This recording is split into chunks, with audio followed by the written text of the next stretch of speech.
Okay, so po, nasaan na ba ako? Kalimutan tuloy. Talagang kalaban, medyo, pati sa preaching ko na ano eh, siguro nasaktan din, ano. Okay, sabi po doon sa Isaiah, tuloy po tayo, Isaiah chapter 46, verse 10 to 11. Sa 11 po tayo, calling a ravenous bird from the east, the man that executed my counsel from a far country. Yeah, I have spoken it, I will also bring it to pass. I have purposed it, I will also do it. Na tumatawag ng ibong mga dadagit mula sa silanganan ng taong gumagawa ng aking payo mula sa malayong lupain. Oo, aking sinalita, akin namang papangyarihin. Aking pinapala, akin namang gagawin. Ayun, nakamute. Hanggang talaga, no? Matindi yung mga... Okay, so, sorry po. So, yun po, yung talata. Talagalugay natin na tumatawag ng ibong magdaragit mula sa silanganan ng taong gumagawa ng aking payo mula sa malayong lupain. Oo, aking sanalita. Akin namang papangyarihin. Kaya pag sinabi ng Diyos, hindi ho pwedeng hindi mangyari yun, mga kapatid. Yon. Tayo, di ba? Para yung mga sinalita, puro ano lang, puro salita lang. Pero kaunti yung nangyayari. Pero ang Diyos po, pag sinabi niya, mangyayari at mangyayari po yon. Nung sinabi ng Diyos na hindi kita iiwanan, hindi kita pababayaan, totoo po talaga yon. Panghawakan mo na sa puso mo at sa isip mo na kahit saan ka pumunta, sasamahan ka ng Diyos. Yon. Amen. Dito po sa wise and holy, providence is guided by perfect wisdom and holiness, ensuring God is not the author of sin, even while overruling human sin for good. So, sabi nila, kung ang Diyos ay nagpo-control sa atin, God is the author of sin. Hindi po. Hindi siya author of sin. Ginagamit lang din yung pangyayari para ma-overrule, para mapangyari yung kanyang gusto. Tingnan po natin ang James chapter 1 verse 13 to 14. Kasi pwedeng sabihin, alam mo pastor, kaya pala ginawa ko yung hindi maganda dahil gusto na Diyos. Hindi po, tingnan po natin. Verse 13, let no man say when he is tempted. Yun. When he is tempted, I am tempted of God. Ano sabi dyan? For God cannot be tempted with evil, neither tempted he any man. Huwag sabihin ng sino man pagka siya'y tinutokso, ako'y tinutokso ng Diyos, sapagkat ang Diyos ay hindi matutokso sa masamang bagay at hindi rin naman siya nanunokso sa kanino man. Hindi siya nanunokso. Sino po ang manunokso, mga kapatid? Siyempre, yung kakalaban natin, siya ang palaging frontliner na manukso. But every man, ito sabi ni James, is tempted. Bakit natutokso daw ang tao? When he is drawn away of his own lust and enticed. Kundi ang bawat tao ay natutokso pagka nahihila. Yon, tanda natin, mga babae at lalaki, walang exemption dito. Pwedeng matukso. Bakit matutokso? Pagka nahihila. Anong hihila? Ng sariling masamang pita at nahihikayat. Pag yung pita ang umila sa'yo, unti-unti ka nang mahihikayat na gawin yung kasalanan. Tapos pag anong sunod? Kundi ang bawat tao ay natutokso pagka nahihila ng sariling masamang pita at nahihikayat. So yun po yun. Tapos kung titingnan natin, nanganganak, na ano bang nararamdaman ng babae pag nagbubuntis? Na naglilihi. Yun. Ganon din pala ang kasalanan ng kapatid. Naglilihi ang kasalanan. At kapag naglihi, ano ang resulta? Manganganak. Tingnan natin yung James, mga kapatid, para maliwanag po. James chapter 1 verse 13, no? Para magandang verse po 'yon. Para paalala natin, baka pagbintangan natin ang Diyos ang author of sin. Hindi po. Tingnan po natin yung 13, no? Sabi doon sa 13, huwag sabihin ng sino man pagka siya'y tinutokso, ako'y tinutokso ng Diyos sapagkat ang Diyos ay hindi matutokso sa masamang bagay at hindi rin naman siya nanunokso sa kanino man. kundi ang bawat tao'y natutokso pagka nahihila ng sariling masamang pita at nahihikayat. Ito 15. Kung magkagayoy. Yun, ito mga kapatid, tanda natin. Ang kahalayan, kung maipaglihi, ay manganganak ng, ano? Kasalanan.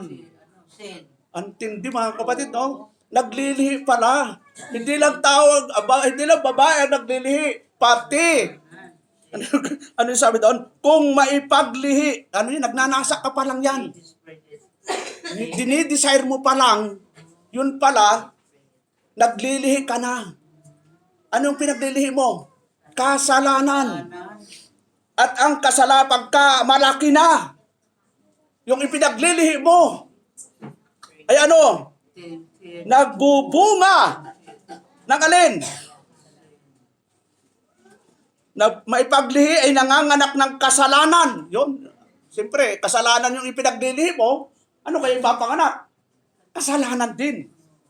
Tapos sa 15 pa rin, pagka malaki na, yung ipinanganak mong kasalanan, ano ang magiging resulta nito? Kamatayan. Yun. Yung kamatayan dito, mga kapatid, maaring ito'y gawing patayin ka ng Panginoon physically, pero karamihan hindi ganun eh. Mamamatay ka spiritually, yung relation mo sa Diyos, mawawala ka na. At tatanggalin ka na ng Panginoon sa Kingdom of God sa local church. Kaya makita natin dito sa Primitive Baptist Cavite, ang dami nang inalis ng Panginoon. Bakit to? Nag-asawa ng unbeliever. Yon. Yung mga may asawa ng unbeliever, okay lang po yan. Manatili kayo sa inyo asawa kahit unbeliever yan. Pero ang sinasabi ng Bible, pag ikaw ay walang asawa, huwag kang mag-aasawa ng unbeliever. Dahil yan po ay kalapastanganan sa Diyos. Ang tawag po dyan, spiritual adultery. Yon, spiritual adultery. Tingnan po natin, James chapter 4. Chapter 4, tingnan po natin, verse 4, sabi ng ating kapatid na Santiago, you adulterers and adulteresses, know you not that the friendship of the world is enmity. Enmity. Ano yung enmity? With God, whosoever therefore will be a friend of the world is the enemy of God. Galam mo yan. Tindi, no? Nagiging kaaway natin ang Diyos pag nakikipagkaibigan, nakikipag-compromise tayo sa unbeliever. Ang dami mong kaibigan, pero ay unbeliever. Bakit hindi ka makipagkaibigan sa kapwa anak ng Diyos? Anak ka ng Diyos, pero ang karamihan mong kaibigan, hindi anak ng Diyos. Anong klase? Anong tawag po doon? Onyango. Kung anong kulay, Brad, Kristiyano ka ba? Oo naman. Pagdating sa mundo, ano ka? Siyempre, kagaya mo rin ako. Yun ang mga onyango. Sabi ng Panginoon, makipamuhay kayo sa mundong ito, pero huwag kayong makigaya sa kanila. Sabi ng Panginoon, di ba? Romans 12:2, do not conform in this world, but be transformed what is the renewing of your mind, that you may prove what is that good and acceptable and perfect will of God. So, nasabi na ano lang natin yan, mga kapatid, kasi hindi natin pwedeng ibintang sa Diyos na porque siya ay sovereign, lahat ng aksyon natin ay siya talaga yung pati kasalanan natin ay ibibintang. Gusto ba pala ito lang na ginawa ko? Hindi po. Nag-overrule siya doon sa ginawa nating mali. Ino-overrule niya para yung kanyang purpose ay manaig. Di ba? Kahit ang gumagawa ng mali, kahit, di ba, maalala natin si Joseph, yung mga kapatid niya, inihulog siya sa balon, ibininta, pero nag-overrule si Lord. Yung plano pa rin niya, ginamit yung mga pangyayari yon. Pero hindi siya ang gumawa ng mali. Yon. Hindi natin ibintang, sabi ng Bible. So ano pa, mga kapatid? Genesis chapter 50, verse 20, but as for you, you thought evil against me. Ito yung pangyayari kay Joseph. But God meant it unto good to bring to pass at this day to save much people alive. Ginamit ng Diyos yung pangyayari para yung kanyang purpose ay mangyari. Sabi ni dito, at tungkol sa inyo, ay inyong ipanalagay na kasamaan laban sa akin. Yon, si Joseph pa ang ginawa ng masama, pero siya pa ang nag-encourage doon sa mga gumawa ng masama sa kanya. Kaya ba niyo mga kapatid, na may ginawan kayo ng masama, pero sabihin niyo, huwag kang mag-alala. Ang Diyos ay may purpose sa ginawa mo. Kaya ba natin, no? Ito, mas matindi nga ito mga kapatid eh. Ano lang ba yung nangyari sa atin? Hindi tayo inihulog sa balon, hindi naman tayo bininta. Pero ito, kaharap niya yung mga gumawa ng kasalanan sa kanya. Pero ito yung salita niya. Sabi ng ni Joseph, at tungkol sa inyo ay inyong ipinalagay na kasamaan laban sa akin, ngunit ipinalagay ng Diyos na kabutihan upang mangyari ang gaya sa araw na ito, na iligtas ang buhay ng maraming tao. Yo, napakagandang verse na ito, no? Ano ipinapakita doon mga kapatid? Huwag tayo magtatanim ng sama ng loob sa kanino man. Sa magulang, sa anak, sa asawa. Ang sabi ng Panginoon, patawarin mo sila. Hindi nila nalalaman ang kanilang ginagawa. Yun na lang ipag-pray natin. Huwag malubugan ng araw ang galit. Ano pa? Pag may galit ka, puntahan mo, kausapin mo ng sarili na. Yun lang pinapayo ng Biblia. Ito makakaharap ka kanino man. Oh, brother, sister, how are you today, tomorrow, and yesterday? Oh. Yun ang payo ng Biblia, mga kapatid. No? Si Joseph, kung titignan natin, ilagay natin tayo ang nandun kay Joseph. Kaya ba natin humarap doon sa taong gumawa ng kasalanan sa atin? Ikaw yung gobernador. Ikaw ang pwedeng magdesisyon para itong mga kaharap mo ito, pwedeng putulan na ng ulo. Pero nanaig pa rin yung pagiging makadiyos. Hindi natin magagawa yung mga ganong bagay kapag hindi yung talaga totally filled of the Holy Spirit tayo. Kapag yung fruit of the Holy Spirit hindi natin na-exercise. Amen. Si Joseph, napaka-hirap, no? Yung sitwasyon niya. Ano pa? Sabi doon, God used means while God can work with means, He commonly uses them. Preaching action to accomplish His purpose. Tingnan natin, sa Acts 27, verse 31 to 44, Paul said to the centurion and to the soldiers, except there's abide in the ship, you cannot be saved. At sinabi ni Pablo sa centurion at sa mga kawal, maliban na magsipanatili ang mga tao sa daong kayo hindi mga liligtas. And the rest some on board and some broken spaces of the ship, and so it came to pass that they escaped all safe to land. At sa mga naiwan, ang iba'y sa mga kahoy at ang iba namay sa mga bagay galing sa daong. At sa ganito'y nangyari ng lahat ay nangatatakas na ligtas hanggang sa lupa. Sinong nagligtas sa kanila mga kapatid? Ang Diyos po. Yun. Kahit sa gitna ng mga bagyo, mga suliranin, ang Diyos po ang pwedeng magligtas sa atin mga kapatid. Wala akong pwedeng magligtas sa atin. Minsan, hindi ka ng tulong sa kapwa-tao. Brother, mayroon ka ba dyan? Pasensya na, brother, wala rin ako. Ako ang ginagawa ko mga Ted, kapag may problema ako, ito, gayahin nyo mga kapatid. Pwede nyo gayahin, pwede hindi. Basta may problema ako, unang nilalapitan ko ang Diyos. Amen. Yun. Pag na-pray na ako, yun, talagang kumikilos ang Diyos. Siyempre, kikilos ka rin. Hindi yung, Lord, Ama namin, sumasalangit ka, sambahin ang pangalan mo, sambahin ang, ano mo yun, sunod doon, sambahin ang pangalan mo. Sino bang nakakasaulo pa naman namin? Sundin ang pangalan, sundin ang loob mo, dito sa lupa, para na sa langit. Yon. Bigyan mo kami ng aming kakanin. Ganun lang ang prayer mo, di ka naman kumikilos. At gusto mo, yung isang kabang bigas, manggaling pa sa langit. Subukan natin, Lord, huwag mo nang padaanin kay brother, baka bawasan. Ang gusto mo, galing talaga sa langit, yung isang kabang bigas. Kaya ba natin yun, brother Destin? Galing langit? Ang layo niyan. At taas mo bagsak dito, nako, talagang wasak po yan. Kung 10 kaban ang palagpak ng Diyos, isang kaban po kayo, ilan ang tao dyan, pastor? Sabi ni Lord, sige, ibabagsak ko lahat sa bubong nyo. Hindi po ganun si Lord, mga kapatid. May ginagamit siyang tao para yung pangangailangan natin ay matugunan. Minsan, realidad po sa akin ng mga kapatid Pag nag-pray ako, siyempre, action po ako. Kung sino ang gagamitin ng Diyos, salamat. Yon. At kapag Nangyari na po yun, sa kaluwalhatian naman ng Diyos po yun. So, punta tayo sa last point natin bago tayo magtapos. Yung tinatawag na providence and the lives of the elect. Ayun. Yung buhay natin, mga kapatid, anak po tayo ng Diyos. At ang sabi doon, chastisement and growth. Yung pagdidisiplina ng Diyos, ito'y ikalalago natin. Pag tayo nakaranas ng parusa, hindi para tayo'y pahirapan. Nakakaranas tayo ng parusa para lumago tayo at matuto sa ating mga ginagawa. Amen.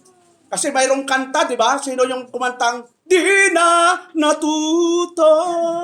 Ano ba? Mayroong kanta, sino ba kumanta, no, Brother Liste? Yung di na natuto.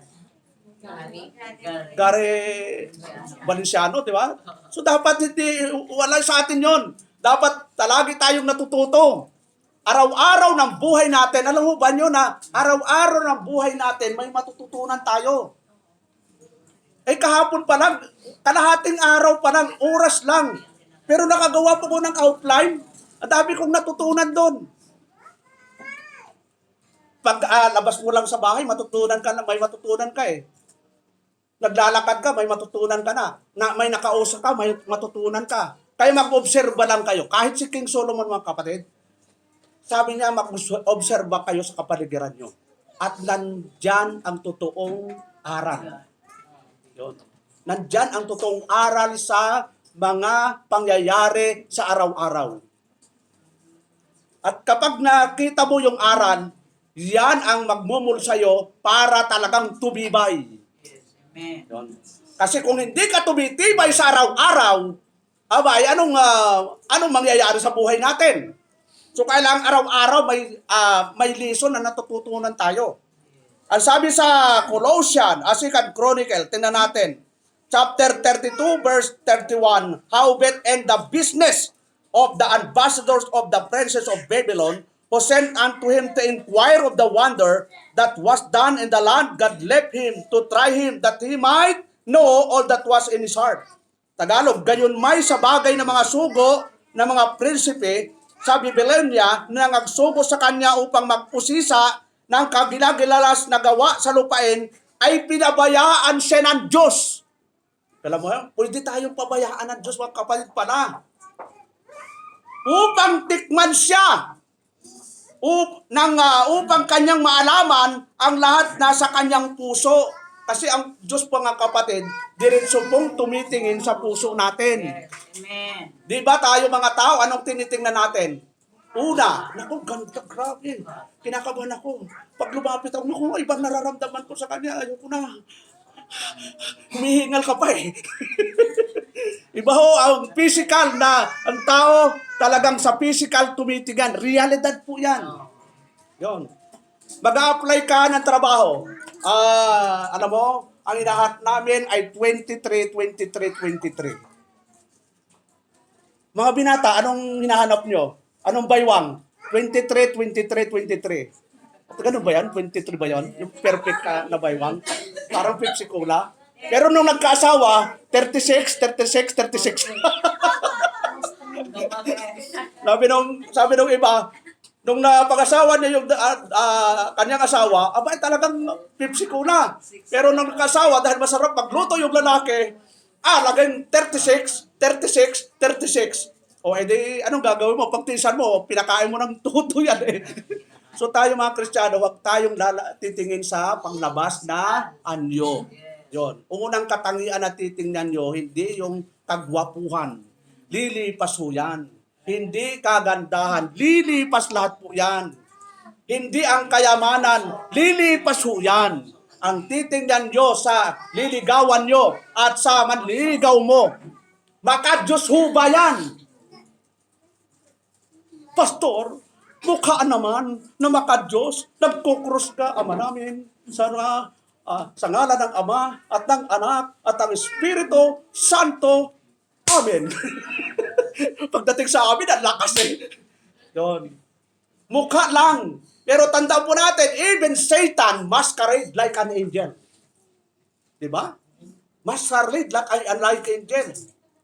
Kaya mag-iingat po tayo, kapatid. Baka nadadaya na tayo. The lust of the eye. Yon. Una yon, yung ginagamit na kalaban, the lust of the eye. Yon. Sino kaya ang liligawan ko sa mga young people? Yon, sabi ng binata, oh, siya na. Siya na. Kamukha siya ni, sino ba yung mga artista? Sinong nanonood sa inyo ng Encantadia? Ano pinapanood nyo? Batang Quiapo? Ano pa ang mga pinapanood nyo? So, huwag mo tayong titingin sa physical na nyo, mga kapatid. Hindi ho yun ang batayan ng Diyos. Ang batayan ng Diyos, huwag makipamatok sa hindi kapananampalataya. Ibig sabihin, kapananampalataya. Kahit ano pang lahayan, Pastor, may nanliligaw sa akin hapon, pero makadiyos siya, no problem. May nanliligaw sa akin, Koreano, na makadiyos, no problem. Di ba? Ang nanliligaw sa akin, Pilipino, pero unbeliever, problem. Problema talaga yun, mga kapatid. Hindi Kristiyano. Believer. Pastor, may nanliligaw sa akin. Ano pa gusto niyo manliligaw natin? Anong lahi? Sabihin niyo, kayo na magsabi. Pilipino rin. Pilipino. Believer. Talaga nga. Pilipino. Believer, men. So, kahit anong lahi naman yan, isa naman ang pinagmula nating lahi. Lahi tayo ni Adan. Nag-iba-iba lang nung panahon. Talagang sa panahon ni Noah, yung anak, sino po yung tatlong anak ni Noah? Mga young people, sinong anak ni Noah na tatlo? Oh, exam tayo. Si Shet, di ba? Sino ba yun? Japet, Shem, and Ham. Yun. Tatlo yun. Yung Ham daw, yun ang lahi ng mga Aprikano, kaya nasubrahan ng luto. Yung si Japet, yung European. Yung Shet, yung Asian. Tama lang. So doon talaga nagsimula ang lahi natin, doon sa tatlong anak ni Noah. Yon. After ng flood sa Genesis chapter 9, nagkalat ulit ang lahi. Kaya nag-iba-iba na. So chapter 11, yon, doon naman nagsimula yung lahat ng lingwahe natin. Yon. Sino mga Bicolano dito, mga taga Bicol, tasangamay? Lahing Bicol. Sino mga lahi dyan? Taga Bicol kasi. Itong nakahilera dito, may dugong Bicol po ito lahat. Mula doon hanggang dito. Kayo, anong lahi niyo? Bicol din. Ay, magkahilera kayo, puro Bicol kayo. Business ko, Bicol din. Si Sister Tess, Bicol. Sister, makang babagsak tayo, or taga Bicol pa lang na dito. O taga Ilocos, sinong taga Ilocos dito? Taas ang kamay. Cagayan, taga Cagayan. Awanin, ti Danom. Awanin, ti Bisaya, sino mga Bisaya dito? Yon, dami Bisaya din. So, maghinulsol ka mo sa inyong mga sala. Yon. So, wala akong lahi-lahi po yan. Isa ang pinagmula natin. Lahi ni Adan. Yon. Iba-iba lang talagang itsura natin. Pero, iisa ho yung pinagmula natin. So, ano pa mga batid? Tingnan po natin. Last point po natin. Dito po sa 2 Corinthians, chapter 12, verse 7 and 9. Unless I should be exalted above, be sure through the abundance of the revelation, there was given to me a thorn and the flesh, the messenger of Satan, to pay me, lest I should be exalted above, be sure. Kahit si Apostol Pablo, mga kapatid, napakatatag niyang Kristiyano, napakatatag niyang preacher. Pero inaamin pa rin niya sa sarili niya, mayroon siyang thorn of the flesh. Ano sa Tagalog? At nang ako'y huwag magpalalo ng labis dahil sa kadikalaan ng mga pahayag, at binigyan ako ng isang tinik sa laman, ng isang sugo ni Satanas. Yon, sugo ni Satanas, mga kapatid. Ano po yung sugo ni Satanas? Yung thorn of the flesh, the lust of the flesh, sugo ni Satanas yan sa atin. Kaya pag sinunod mo yung lust of the flesh, naku, magkakaproblema talaga tayo, mga kapatid. Magagapi po tayo ng kalaban. So, tingnan natin, verse 8, for this thing I besought the Lord thrice that it might depart from me. Tungkol dito'y makaitlo akong nanalangin sa Panginoon upang ilayo ito sa akin. Yung temptation, mga kapatid, walang paraan yan para maitaboy. Panalangin lang po. Yun, kailangan talagang manalangin ka, Lord. Diba? Matthew 26, verse 41. Anong sabi ng ating Panginoon sa mga disciple?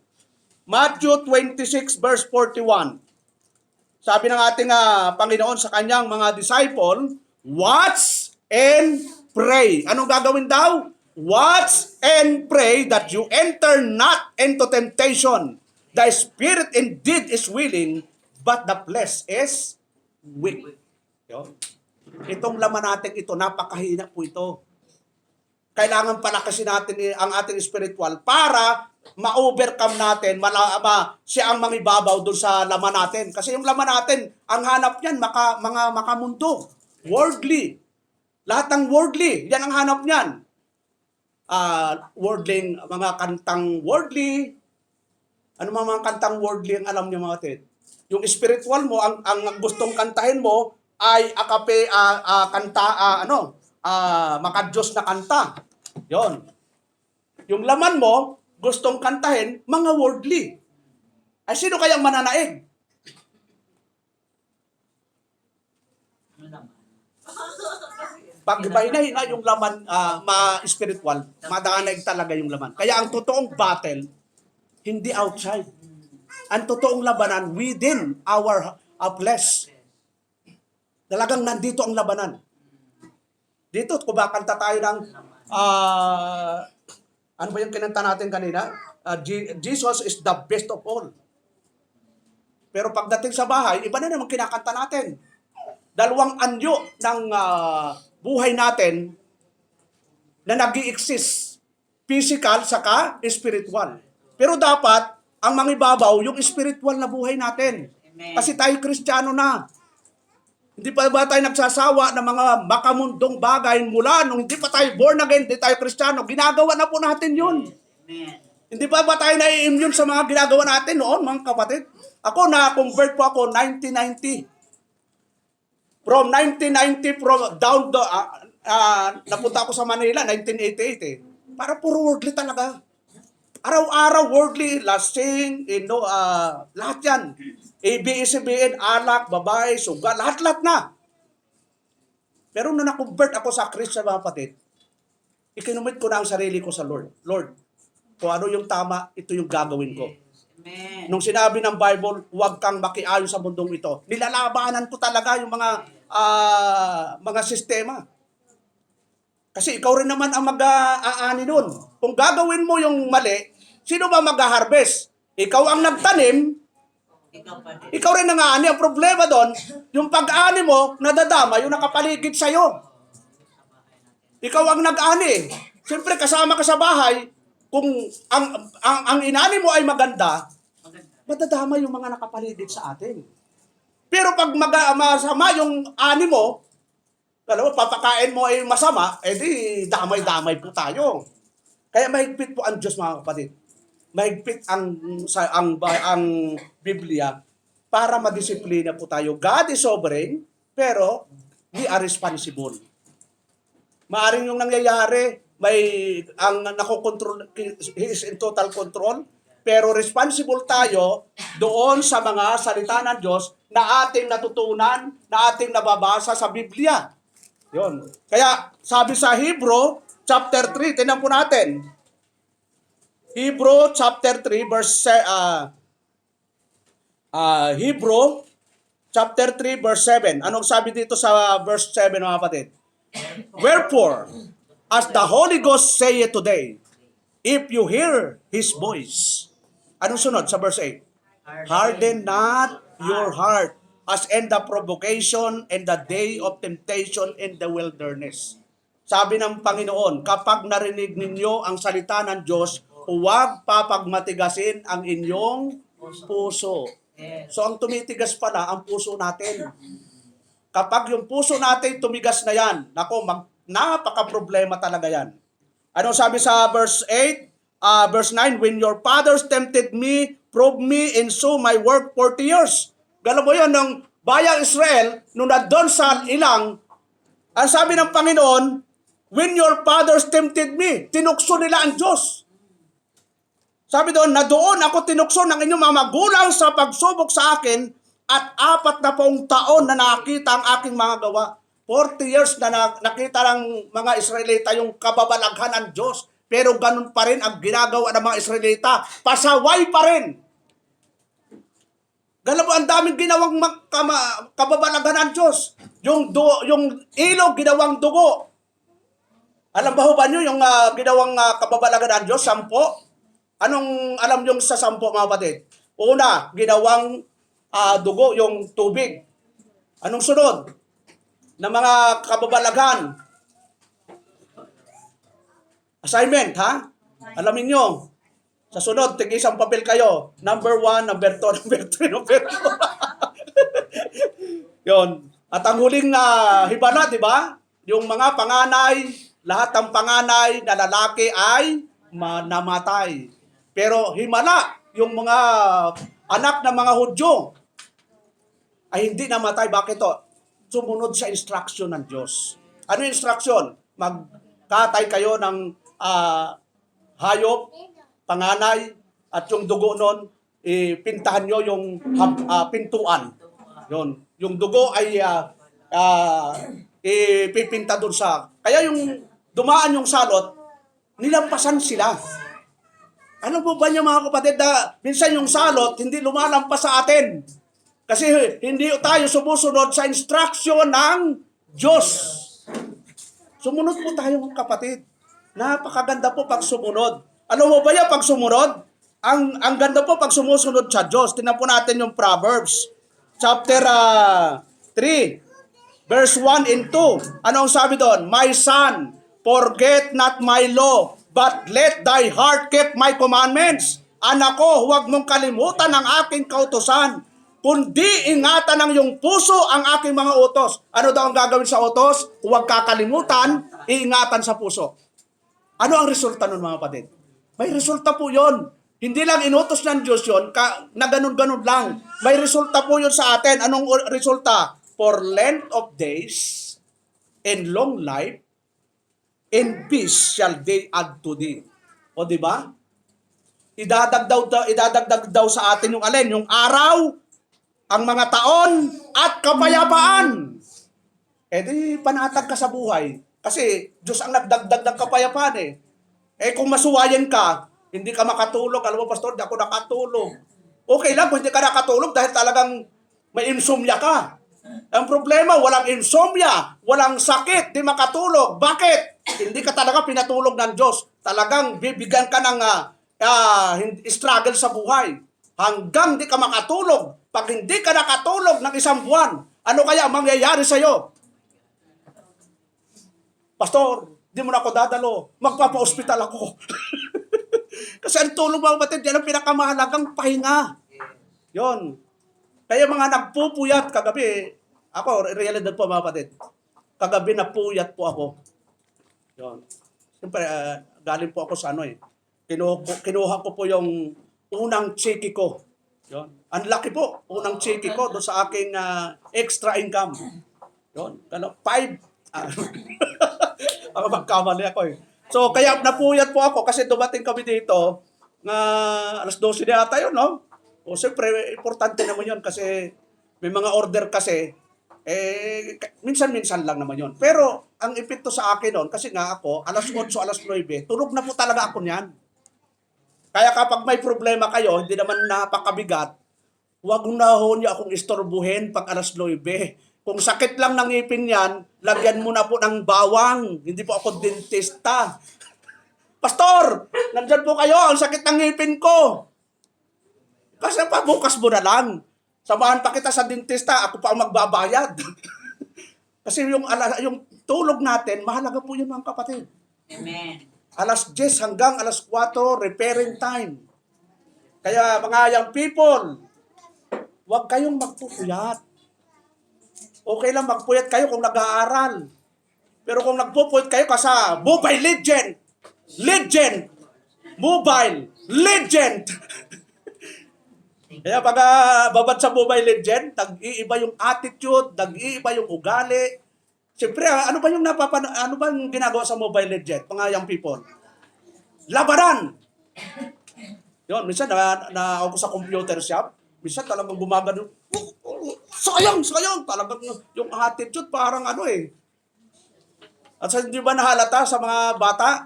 Anak, kumain ka na ba? Mamaya na po. Alam mo na, maghapon na, di ba kumakain? Nakakalimutan kumain. Nakakalimutan uminom. Nakakalimutan lahat. Yun. Kaya mga young people, tingin dito, mga young people, tingin. Huwag masyadong magbabad sa mga laro. Yan, alam mo, ginagamit ng kalaban yan para mawala tayo sa focus. Sa halip na magbasa ka ng Bible, nandun ka nakapokus sa mga laro.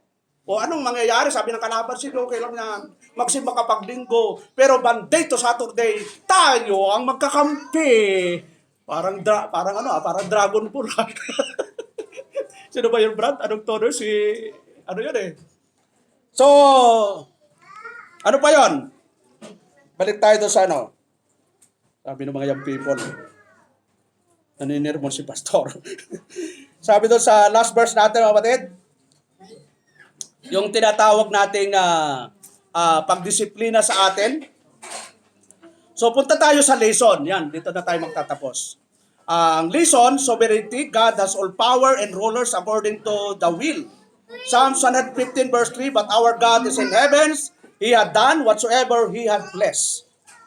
Yung comfort ng Panginoon, yung nangyari kahapon, no? Nung nakita na po nung kapatid natin yung cellphone niya doon sa information, nakita ko yung galak niya eh. Pero nung hindi pa nakikita, nandun talaga, pastor, nandun lahat ng nakasave, yung ano ko. Paano na? Sabi ko, maya mo sisi, pag-pray na lang natin, puro prayer na lang.